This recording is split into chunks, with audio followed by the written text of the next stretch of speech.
Welcome to the Cowpart Bros podcast.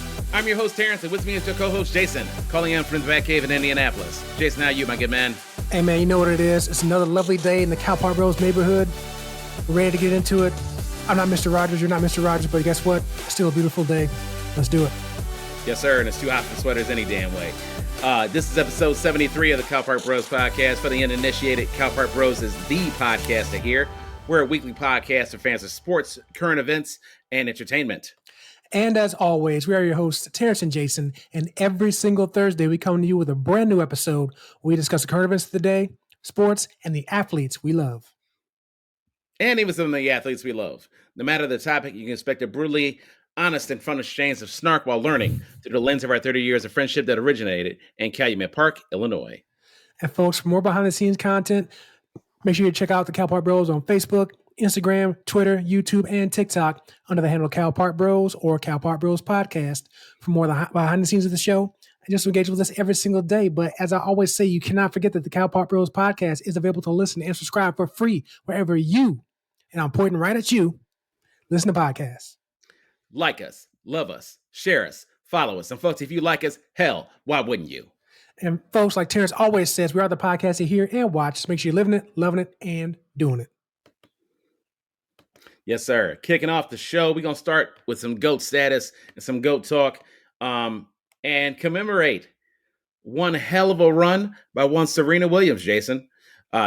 Jason and I were discussing at what point did we talk about Serena Williams, and for a matter of fact, to a larger extent, the Williams' sisters, because I feel like you really can't talk about one without the other, even though Serena has passed Venus Williams in championships some time ago.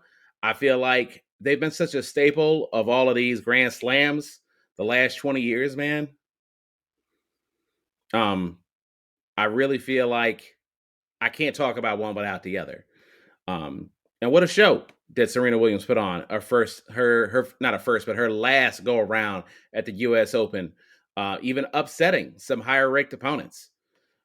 So first time we're going to talk about the, hell of a legacy. And we wish Serena Williams the best in her future endeavors, man. Jason, some of my initial thoughts. What are some of yours? I in talking about this and getting ready to talk about it for the show, of course, you have to think about just how long have the Williams sisters been, in the public eye of tennis, major tennis. And Serena in particular turned pro in October of 95, Terrence, 95, 27 years. Think about that. How many other tennis athletes in period, men or women, actually compete for 27 years? We were in high school, Terrence, when these kids who were about the same age as us were tearing the world up on the tennis court. A sport that wasn't, the most inviting to people who, were of color, or at least specifically were black. And not to mention also where they grew up, Compton, California, excuse me, that alone in itself doesn't, make a whole lot of tennis athletes. I mean, there are some, of course, but yeah. So yeah, all these things working against them, be it through the help of their parents, the encouragement and otherwise, they made the pro tour at those young ages, still teenagers. And they played against some of the other greats of the time, and also some of the all-time greats as well. Whether it be Steffi Graf, Monica Seles, Martina Hingis, other people like that. But I think their biggest legacy, which of course we can't help but mention, I know people always say, why gotta make it about race? Well, whenever you're influential to other people who are the same race, to little girls like who came behind them, that's why it's important. Yes, Venus and Serena are great because they're great tennis players, not because they're great black tennis players. That's true. But the fact of the matter is, the fact that they're in the public eye and the fact that they are so good at what they do on the tennis court, they're going to be influential when it comes to other black little girls who want to play tennis, no matter where they come up from and where their where their background may be. Now, not to say that they didn't influence other girls who aren't black, because I know they did. Because there are many fans of Venus and Serena all around the world who aren't black, and I know several of them. So yeah, it's not about race, but let's be honest here. Again, who are they influencing to play the game of tennis, who probably wouldn't have played before if it wasn't for these two.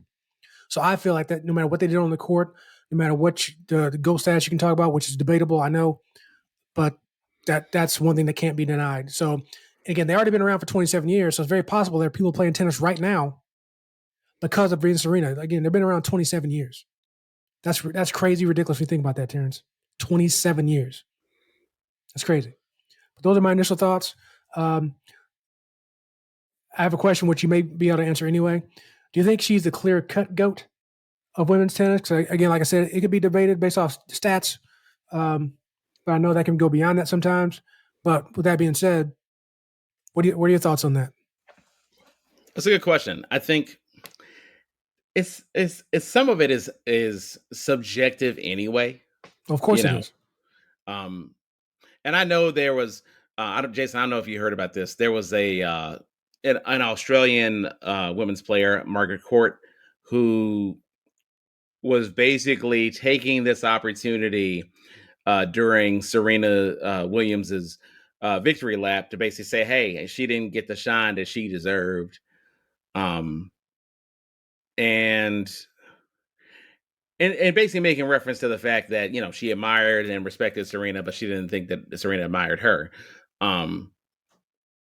And I think there's probably something cultural about that. And what I mean cultural, like, I feel like there's certain players within America that perhaps, like tennis legends like Billie Jean King, for example, who was involved in the Battle of the Sexes, the tennis match from years ago. So I think it's really a cultural thing. I think it's, there are American women's tennis legacies, legends, if you will, that maybe kind of gravitate more towards Serena Williams, and Serena Williams in turn gravitated more towards them. But listen, she won a damn Grand Slam while pregnant. Like, it's hard to say, okay, show me a cooler trick. Show me a cooler accomplishment. And yeah, she didn't get the overall record, but I look at that the same way I look at Tiger Woods. Like, Tiger Woods technically didn't, get the all-time record for tournament wins or Grand Slams, but his dominance and Serena's dominance, there are some comparisons to be made there.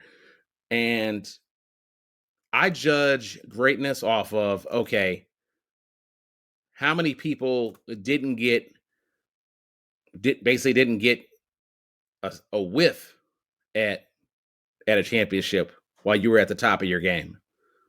And it's hard to argue, aside from, injuries, but Serena was on the top of her game. You were going to be hard pressed to beat her in a tournament. So now obviously during this time frame, there are people watching the U.S. Open knowing she's going to retire whenever she loses. Of course, a lot of those posts and pictures, whatnot, say the GOAT this, the GOAT that. I'm not here to argue one way or the other. To be honest with you, one thing I would say is that whenever someone's saying that, are they educated enough to be saying that when it comes to how well do you know tennis to say that? Like, whenever they have the conversation about Jordan or LeBron being the GOAT, although people may disagree with whatever you say, I feel like people are probably more knowledgeable about basketball for them to be able to say that. Like, if you and I had that conversation, you and I know basketball pretty well. How well do we know tennis, Terrence? I think I know tennis pretty well because do you know how well do you know it compared to basketball? Or football, whatever. I've watched these recreationally. Like, I was watching tennis. Like, I was watching tennis, when Martina Navratilova was playing. I was watching tennis when Monica Seles was playing. I remember where I was when I heard she got stabbed. Like, I was watching French Opens with pretty much consistency when I was a kid. I've always enjoyed the game. I think the game's been marketed well. Um, and I thought, yeah, like I really enjoy enjoyed watching tennis, you know, in my teen years. So yeah, I feel like I got a pretty good pulse on this. Okay. Again, that wasn't. By the way, that wasn't trying to be an "I got you" moment or a "call you out" moment.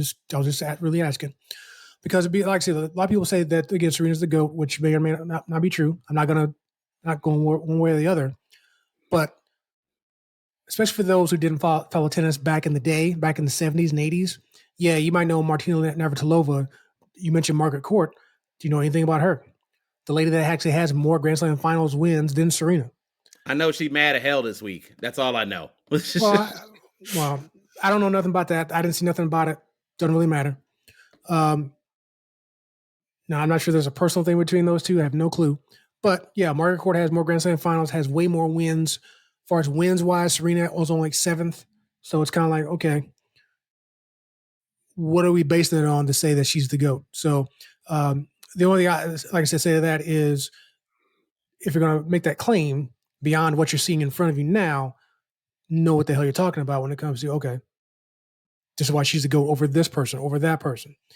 You know, and I know we always say eras in like basketball and football and baseball are different, and it's hard to compare them.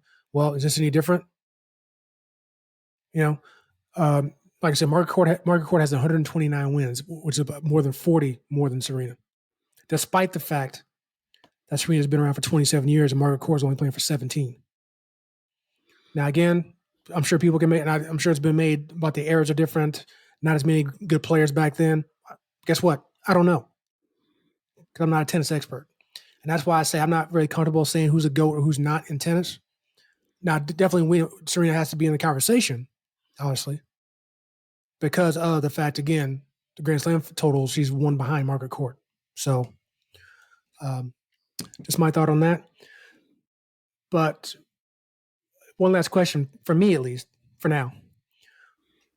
What do you think will happen now to the game of tennis, women's tennis, now that Venus and Serena both are going to be retiring? Venus, I don't think ever really made the official like Serena did, but something she said in regards to walking off or walking away, she's retiring. Like I said, for the last 25, 27 years, we've had these athletes in the women's tennis. What stars do they have in the game right now besides those two? Superstars, we'll say. On the men's side, you still got 3 or 4. Well, now that they're gone, so I guess my question was, what do you think women's tennis is going to be now that perhaps the 2 last superstars on their side are now retiring? I think one, it depends on a few things. There's always going to be somebody new to pick up the mantle, right? Maybe. I look at a Coco Gauff, for example. I look at a Naomi Osaka. But a lot of that's in flux. You know, Naomi Osaka, you know, well documented some of her mental health issues. There's no telling if we've seen the best from Naomi Osaka or the best is to come. But I look at, there's always going to be the new school, and there's always going to be that next group of players to take that mantle. That's regardless of any sport. And so just like, and it's the same on the men's side, by the way. You know, prime example. At one, you know, I watched a lot of tennis in the '90s, and so I was a big Andre Agassi fan. But as time went on, you start to see a guy like Roger Federer come along, and then sooner or later you see a guy like Rafael Nadal coming along, and then sooner or later you see a guy like Novak Djokovic come along. And so to me, it is incredibly cyclical that there's always going to be the next great big thing. I mean, yeah, again, so there's going to be somebody to take the mantle, like you said, as, okay, who is the biggest superstar in the sport? But I guess my question was really, I agree with you when it comes to, you know, the Agassi Sampras era or even the McEnroe, I can't think of the guy's name, but the era has changed. Yes, there's always somebody to come in and take over as being one of the GOATs or whatever, or the next Hall of Famer. But again, in the 27 years that they've been around, for at least for the last few, there doesn't really seem to be that person that's going to be able to do that. And again, that person may come out of nowhere. Maybe once that shadow of the Williams sisters is gone, maybe that means somebody else can make their own shadow. But and again, like I mentioned, some of this may be just my lack of tennis awareness. But just even in watching the tournament, the U.S. Open tournament, and look at the list of names of the people that are in it, it's kind of like, well, who is this? Who is that? I never heard of this person. She's ranked number 2. Who is that? You feel me? And I feel like even back in the day, even though we didn't watch tennis, we knew the names of, again, Monica Seles, Steffi Graf, Martina Hingis. Even though she might not have been as good of a tennis player, Anna Kournikova, people like that. We knew the names. And it wasn't because of lack of media, obviously. I mean, it's 2022. Obviously, there's plenty of media around. And that's what I'm saying. Yes, there's Naomi Osaka. But like you said, with her mental health issues, is she going to be sticking around in tournaments enough to build that superstardom up, to win matches and tournaments and be reliable? So, yeah, that's my point in that. So we'll see. What are your final thoughts on this topic, sir, if anything? Yeah, I just thought it was really neat that we as a community rallied behind Serena this last go around. I know them tickets was ridiculous at the U.S. Open. And I think it's really neat that Serena Williams got her flowers while she was still, present. And, you see some of these athletes, they limp on their way out. They're miserable on their way out. I love that, this brand of athlete, they're ready for the next stage. Serena's been already building a brand, post tennis. And not just that, but motherhood. Who knows? Maybe she wants another kid. So that's cool. I think I appreciate what she brought to the game, to the culture, and I think we're all better for it. Facts. All right. So that concludes our segment on the Serena sign-off. And coming up next on Cal Park Bros, we're talking about this new Lyft lawsuit.